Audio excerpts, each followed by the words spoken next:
Compliance is a profession where people work tirelessly to make the world a better place. And there are hundreds of amazing and inspiring women who have helped the field develop into what it is today. Great Women in Compliance is part of the Compliance Podcast Network, so join Mary Shirley and Lisa Fine as they talk with women in compliance who are making a difference. Welcome to episode 200 of the Great Women in Compliance podcast with Lisa Fine and for the very last time, Mary Shirley. We are delighted to be joining you today. Lisa and I are on a bit of a high as we've attended the Women in Compliance Summit in Atlanta together earlier this week, and it's the first Women in Compliance conference that I'm aware of in the United States. So that was a pretty unique opportunity for us to have, and we got a great deal of catching up done, fun and frolics in amongst all of the learning and networking at the event as well. So we have prepared an episode today, partially in celebration of the Big 200. And so we will be doing mini interviews with each other as the first prong of the session, and then moving on to the world famous GWICies. Now, as you all know, these are the big time. Rihanna is just over there. Margot Robbie has just walked on by. It's a big deal. Lisa is in a full-length sequin gown, all gussied up for the prestigious GWICies. So without further ado, let's crack on and get into the interviews. So Lisa, shall I go first? Yes, go right ahead. And we're really waiting for Lizzo to come back a little. She's running a few minutes late, but with that in mind, I guess we should probably go ahead with the interviews. Excellent. So my first question for you is a query about whether there's anything that you would have done differently about the podcast, armed with the benefit of 4.5 years of hindsight. Such an interesting question, because I feel like I'm not exactly sure what that would have been, because I had no idea what I was getting into. And in some ways, I think looking back on it, and it's a lesson I may take going forward, is maybe to have something that's a bit more of a standard prep questionnaire or information, like a page worth of things, as opposed to me, I would generally put together an outline and send it. But to get something from someone that at least says maybe something just like almost like a Microsoft form or something that kind of gives a couple things that we always like to remind people. It's about the individual, not their organization. What is the title they want to be? What would they like for their bio? I mean, I draft it and people will look at it, and also a little bit about what they want to talk about, to kind of maybe make that a little bit easier. That's something I've been thinking about lately. On the other hand, I'm not sure if that takes away a little bit of the spontaneity. But one of those things, to be able to have a process and retain things like that. I mean, in hindsight, I probably would have pushed Dolly Parton, since we're talking about women, for the theme song a little harder. Oh, yeah, that is a good call. I think following up with Dolly Parton should definitely be on our regrets list. Yeah. So, but something like that, to kind of have a little bit more organization from day one on what we were asking for and what we want, what would help for us, and to make sure that the guest was getting what they wanted out of it ahead of time. So with that, I might throw that. I thought that was such a great question that I wanted to ask you what the same, what you would think about that.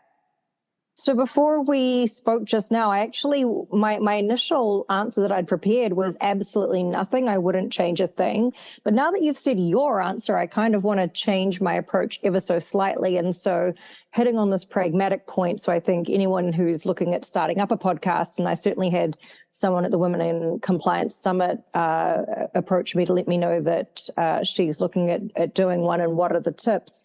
I think it would be very similar to what you were saying, but the angle that I would look at is it took me a while to realize that there were certain sort of expectations about what you need to be ready for the podcast, and they're super simple and basic. It's things like you need a strong Wi-Fi connection. Please try to use earphones or a headset that has a microphone attached. If you try to use just your laptop, it can be really problematic from a sound quality perspective, and so on. So having, eventually I ended up providing that, but it wasn't something that I was doing at the very early stages. So I think from a pragmatic standpoint that would have been helpful. And, you know, I think that it's maybe one of those things that oftentimes you just pick up from having done it, because you and I were quite diligent about speaking to people who had done podcasts before, but of course we had to find our own way as well. Yeah, no, that's a great one too. Originally, my first answer when you mentioned the question was, I don't think there's anything. So finally, same thing as you, I kind of thought, well, what would it be? Because it's really hard, you know, from the beginning, it was so fun figuring it out at times. So with that, let me ask you a quick question. You know, as everyone knows, you have recently started in a new job. And when you do that, obviously there's a whole process before that happens. And I was wondering, I'm sure people gave you great advice and insight, you know, in this community and others, but what was the best piece of advice that you got, or something that really, really helped you? Yeah, so what was probably repeated the most when people learned that I was looking at a new chapter was, you know, I'm sure you're already doing this, but make sure you leverage your network. And I think that is good advice. And I was pretty indiscriminate at times in terms of even contacting people that I hadn't spoken to before and just being like, well, if they choose not to respond, that's totally cool.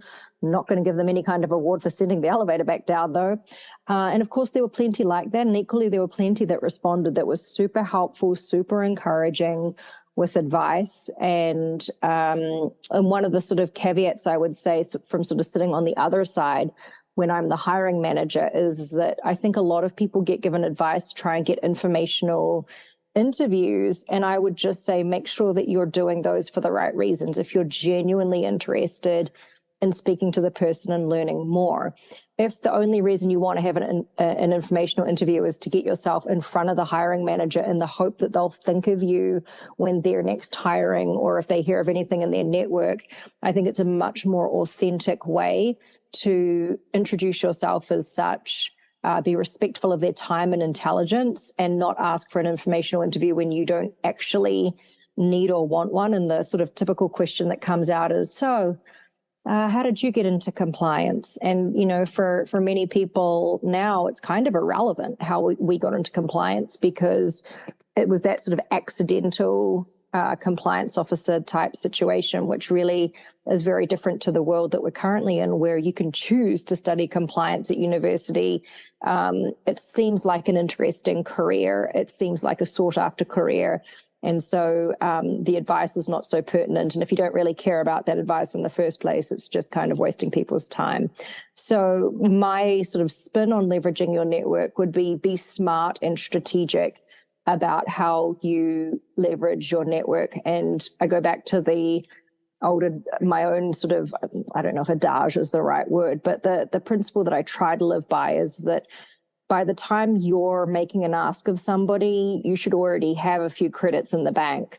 You should already have done something for them, ideally, which of course isn't always going to be the case. And so, you know, to my point about reaching out to people that I hadn't spoken with before, I was very candid about saying, I know that this is my first time reaching out, and in an ideal world, I would have liked to have had a pre-existing discussion going or formed some bonds. So please allow me to say sincerely, if there's ever anything I can do for you, please don't hesitate to reach out. And now here's my ask. Okay. Do you want to go with one for me, or should I keep on a roll here? Oh, absolutely. I'm happy to jump back in. So one of my favorite episodes of ours harks back a long, long way to, I think it was probably our very first joint episode. So kind of fitting that the circle closes with me asking you this one, which is, what is the best advice for women looking to advance their career that stands out for you? Yeah, and it's a great question. I think one of the most important things to think about is what you actually want for the role, as much, if not more, and probably more than the title. If you say you want to be a chief compliance officer, there are plenty of organizations that will give you that title and you will not have a program or anything else, and it'll be a 20-person company that you're the only compliance person. So think about if that's what you want, that's fantastic. But think about what are the different subject areas. What is the role actually doing within the organization? What are the risks? What are the areas? Spend more time thinking about those things, because I think titles can or will come down the line. I mean, you want to look at the substance and the responsibility and the seniority, but don't get too caught up sometimes in what a title is, because I think that sometimes can be a problem. I also think that's a tough one when it comes to women, because I think sometimes women undersell themselves. So it's kind of a double-edged one. But I think it's really important to think about what you want to do every day at work, not what you're being called. And I think there are two other things I've seen is trying to always be open. Be open to ideas or feedback or something that might be a little different than what you're thinking initially, to do that. And then, that may actually come out to be a really great opportunity. So be open to whether it's critical feedback or other things, or feedback about, while you might be fabulous at doing X, Y, and Z, that could really open up your career path and even end you back in the same direction. So those are two of the biggest ones I have thought about recently. Wonderful. Thank you for sharing, Lisa. And with that, I have to, I couldn't go through interviewing without, talking about your book that's coming out right now. I mean, I feel like I'm also sort of a hype woman, and I just want to start, if we talk about women's songs, start singing the Level Up song, but I'll put everyone out of their misery and not do that on our last episode. I'd like people to come back again. But, we did the GWIC book and Sending the Elevator Back Down. What to you was kind of I wanted to hear a little bit about your experience doing this as your own, completely on your own, and where you weren't using contributors as much as it was all Mary Shirley. So I wanted to just hear a little bit about that, and if, your experience, and if anything surprised you or changes. Yeah, I think it won't be too surprising, but I will tell you it was pretty hard. The angle of length. So, when you're writing a book, you really do need to have it be a book-worthy length of content to be able to move forward. And there were times, I would be doing it in bits and pieces, because of course I have a job. So I'd be doing this in the evenings, on the weekends, every now and again for a couple of years, putting the material together. And, one of the things that you and I have talked about recently is, I think a pitfall of speaking at conferences, sometimes even writing articles, being on podcasts and so on, can be that people forget that telling their own story for 100% of the time is not going to be the most riveting, unless you're maybe someone like Oprah, and you've got a really sort of fascinating or overcoming a lot of obstacles to triumph kind of thing. So coming up with the appropriate length that was what I like to call value add. So that's going to be things like actionable tips and takeaways, things that resonate with people that they can relate to, that make them feel important, kind of encouraged, inspired, and motivated. So really trying to make sure that I didn't waffle on too much about, my own sort of musings and things, and tried to have it be what I really hoped for, aspirationally at least, was quality content. And in the end, there was a bit of crowdsourcing going on. So, we're very fortunate, you and I, to have a lot of contacts who are the best and brightest in the field. And so as I started hearing more fabulous ideas from others about, leveling up their compliance programs, or people chatting with me about the book, I was able to then incorporate some of their ideas as well to help get there. So one of the common threads with our OG GWIC book, Sending the Elevator Back Down, What We've Learned from Great Women in Compliance, and my new book, is that both of them truly exist and couldn't have happened without a little help from my friends. So very grateful to all of you who have helped make either or both of those books come together, and anyone who has supported by getting yourself a copy of the first book and intends to get a copy of the latest one. I'm really very grateful, and that extends to basically the community as a whole.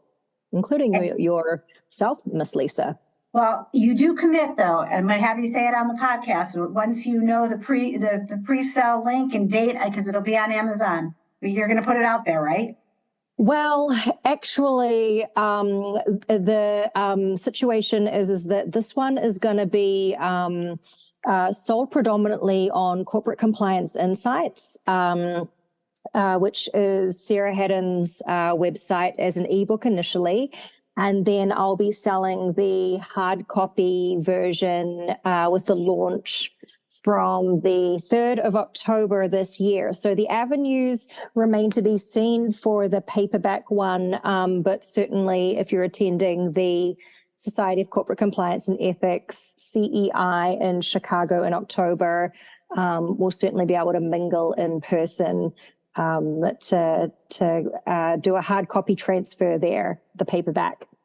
Okay. Well, you'll keep us up on how we can receive that. And I just, Sarah's been a wonderful sponsor for all of the books and for our whole community. So supporting her on that is the best part. Absolutely. Thumbs up. So my final question for you is a futurist type question. What is a skill you're working on to hold you in good stead in the constantly evolving area of ethics and compliance?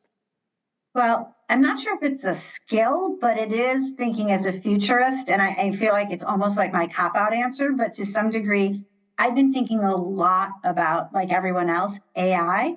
And learning about what's happening in that area. And first of all, where it can be used versus where it should be used, and how I'm thinking about AI in two different aspects, pretty much. One, how can it be effectively used as a tool? What are the benefits? And how can we, best utilize it going forward as organizations in a much larger context, than just even with ethics and compliance. So that's my first point about how do we use this as a tool, what's right. The second part in ethics and compliance is to think about the ethics of using AI and AI generally. When does it work? And I think the example I think a lot about working in an organization in the higher education field that's really trying to figure out how to deploy it for students in lifelong learning is, for example, if you're going to come up with some idea of AI tutors that can really help target people for certain skills in areas that are great, how do you do that in a way to make sure that, first of all, people are still aware this is AI, not a person, this isn't your human tutor. How do you do that in a way that's effective for people? And how do you make this a beneficial tool where people have the awareness of what it is? And some of the AI that comes from this, like, knowledge from crowd surfing or online or however you want to call it, making sure that the ethics of it do bring out the beneficial things that people should be learning or teaching, and making that keep building ethical organizations and an even larger and ethical society. So it's basically the how and the what can we use for this. So those are the things I've been thinking a lot about. How do I grow myself to try to be on that front end of things? Well, I look forward to listening to your insights, hopefully in an upcoming podcast episode, Lisa. It's me and my bot. We'll be together. That was a good joke. Not going to lie. I mean, we got to end on a high. So we'll have virtual Lisa, the bot. So with that, I guess that's a perfect segue to the GWICies. Yeah. Okay. Famous GWICies. All right. Well, would you like to go first? Sure, I will. And just for everyone who might have started listening later, when we were deciding on our 100th episode, we decided that this would be a really fun way to kind of recognize that number. So now we've done the zeros and the fives on this. And I think now that we've done these about 3 times, and I love threes, I feel like we're going out with a high with these. And I'm going to start by looking very, very far back. And the first GWICie I'm going to give out is the first 4. And this is, I think you want to contribute to this one as well.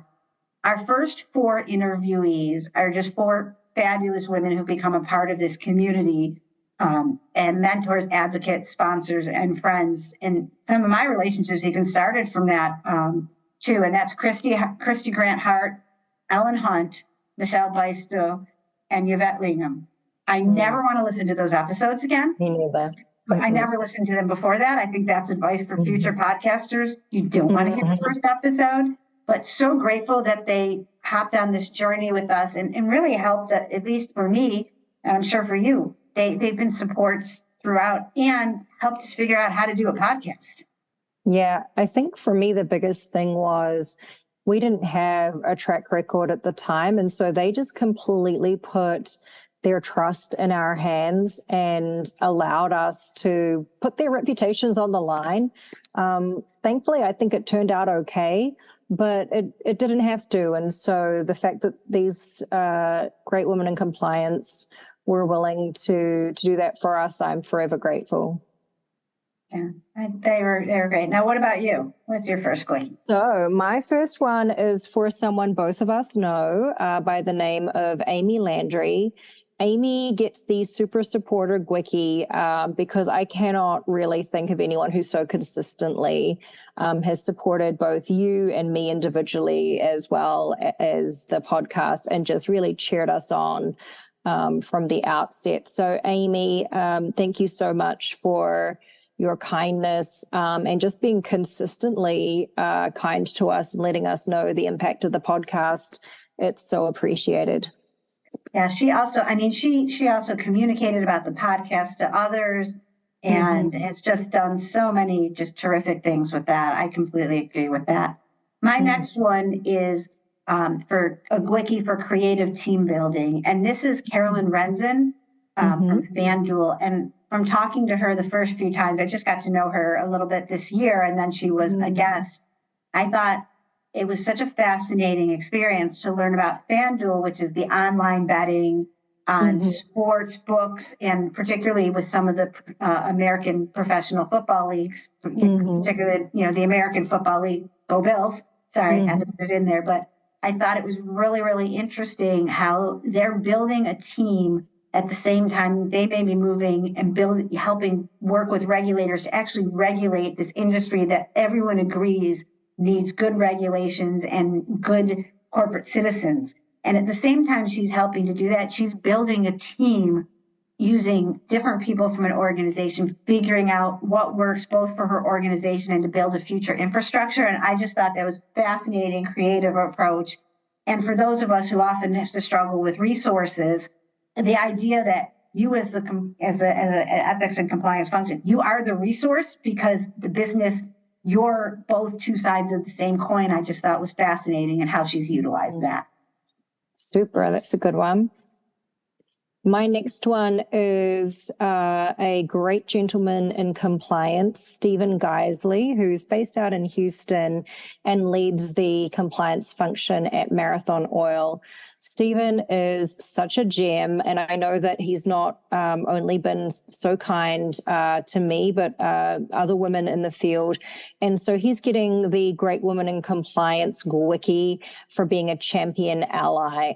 He's just a real star, sweet person. And I said to him recently that he is the type of person that, in terms of being like a cheerleader and supporter, that everybody deserves to have in their life, but not everybody is lucky enough to have. So thank you, Stephen, for making a huge impact. It's to the point where you're not even in the room.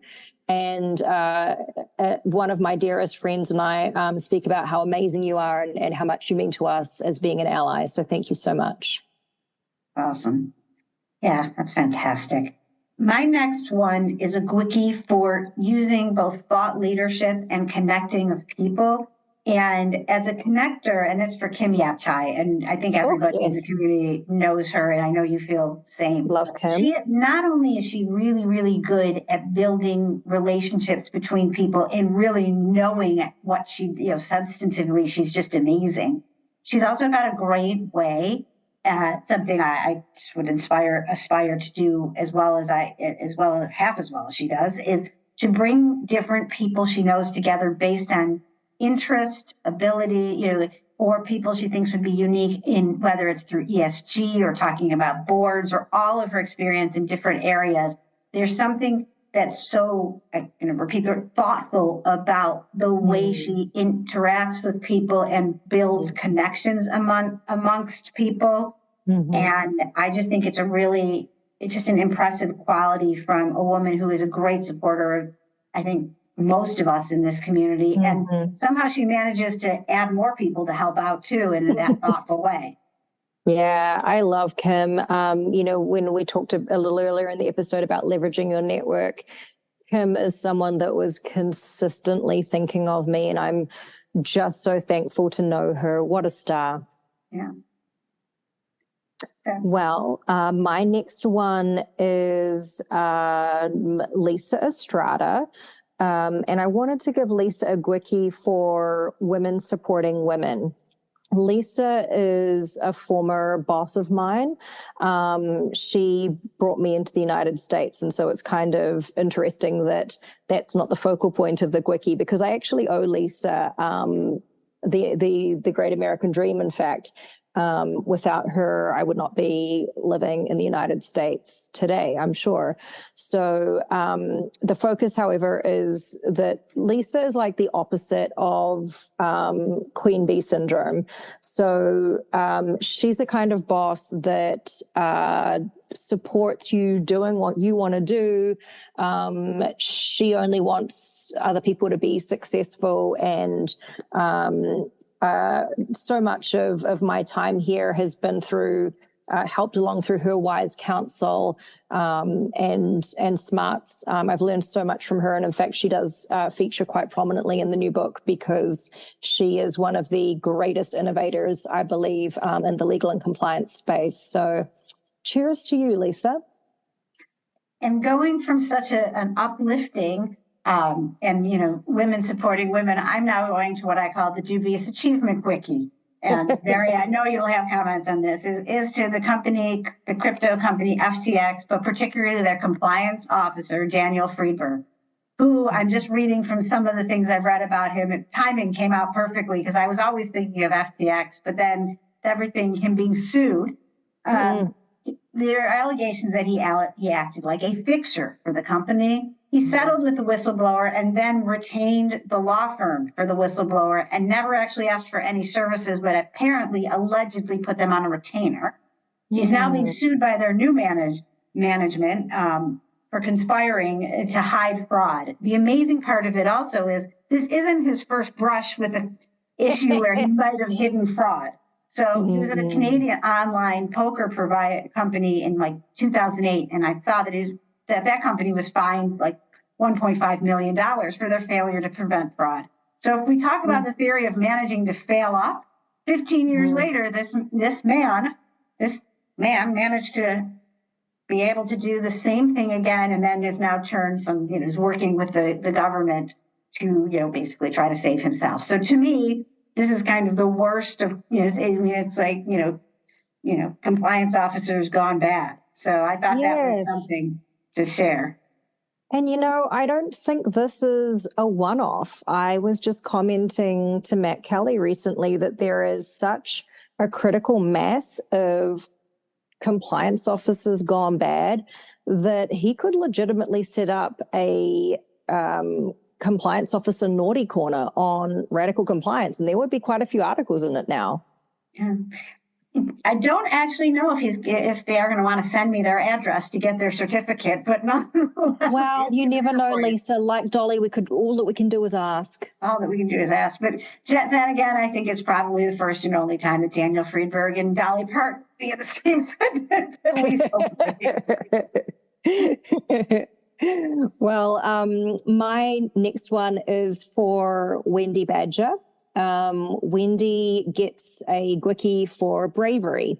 A short time ago, Wendy posted on LinkedIn that she was leaving the role that she was currently in and taking some time to reassess. And she made some comments about not being sure that legal and compliance was right for her moving forward. And I was speaking to another friend who is going through a difficult time in terms of being at a crossroads and uncertainty about what the future holds. And I'm thinking that this can be a really isolating time, and you don't realize that there are other people out there who are kind of wringing their hands thinking, what the heck am I doing? Is there something better out there for me? Is it just, going to another company that would make things different? Or is it that I need to leave the space completely? Should I not even be at a desk all day? Should I be giving back more than chasing my retirement funds? And the friend that I spoke with, she was saying so much of Wendy's post resonated with her and was super relatable, but she herself would not be able to say it out loud in public like that. And so I'm glad Wendy did. I'm glad that she made other people feel less alone, more normal, and that she is consciously thinking about what's right for her, because sometimes we don't. Sometimes we just put on the goggles and keep walking forward because we think that's where we're supposed to be going.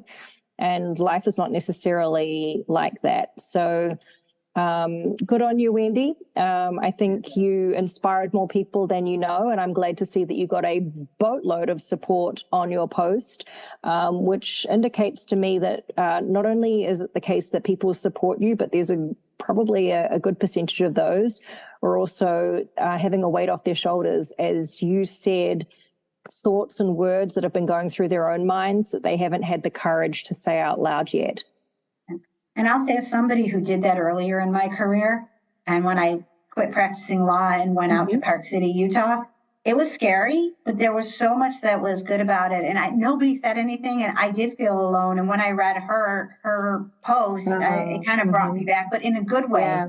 But the other thing that I found was fascinating is that people in those positions, and why I loved her courage on it, I didn't realize right away when people gave me their opinions about what I did, it wasn't ever about me.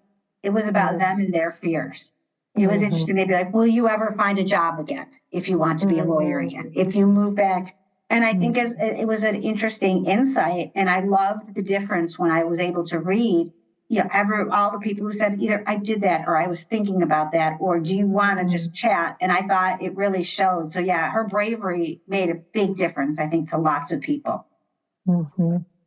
Lisa, I will do mine next because we've got you wrapping up the episode. So we'll just go out of order for a moment. So my last GWICie is for Ms. Lisa Fine, for the greatest podcast partner in compliance, aka podcast wife, aka podcast spouse.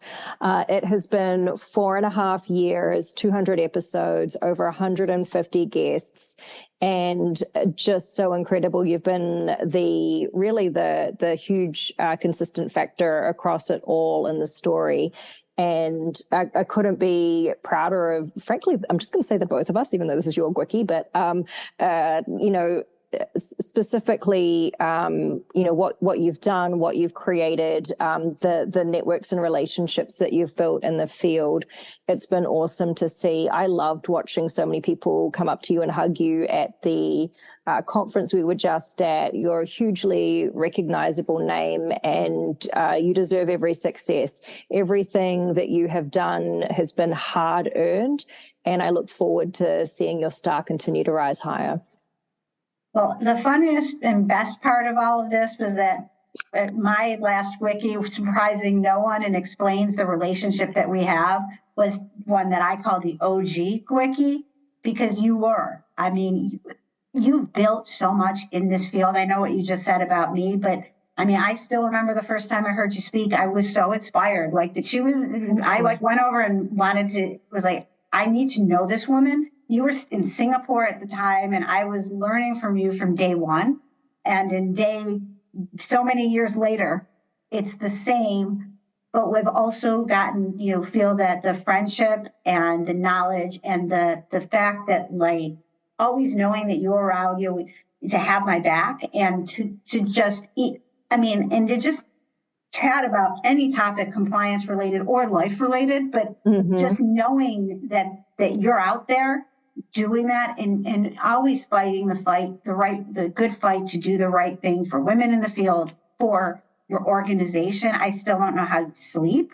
And I still envy. I mean, I'm still going to take your style tips as well as your substantive tips, if that's okay. But thank you. I feel very, very fortunate for the experiences that we've had. You are still my podcast wife. Sometimes you might be my side. You might be my side piece too. But we're into bigamy now.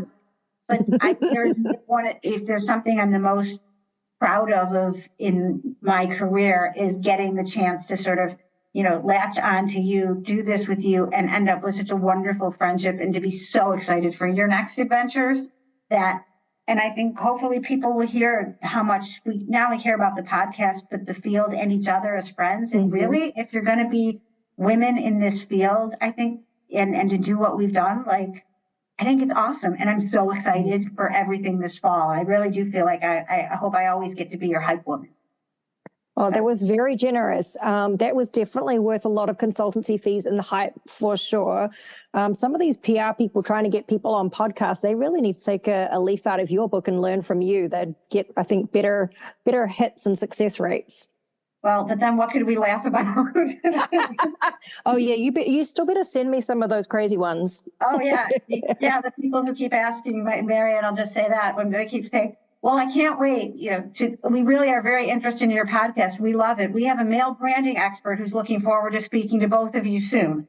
Red flag. Never happened, still not happening, but I will wrap us up, even though I would want to stay on for hours, because we will probably have a real toast before, during, after, like we did this past week. But on behalf of the first 200 episodes of GWIC, Mary Shirley and me, the co-hosts of this podcast, until we sign off now, thank you for joining us today. Thank you for being a part of our journey. And thank you to Mary for everything she's done. Have a great day to all of our listeners, and everybody enjoy the rest of the summer, as we will hope that you're having the best one. And thank you again, Mary. Bye-bye. Thank you, everyone. Thank you, Lisa. Thanks for joining us for this episode of Great Women in Compliance. We hope you'll join us in honoring the great women in the compliance field by subscribing to this podcast and leaving a review.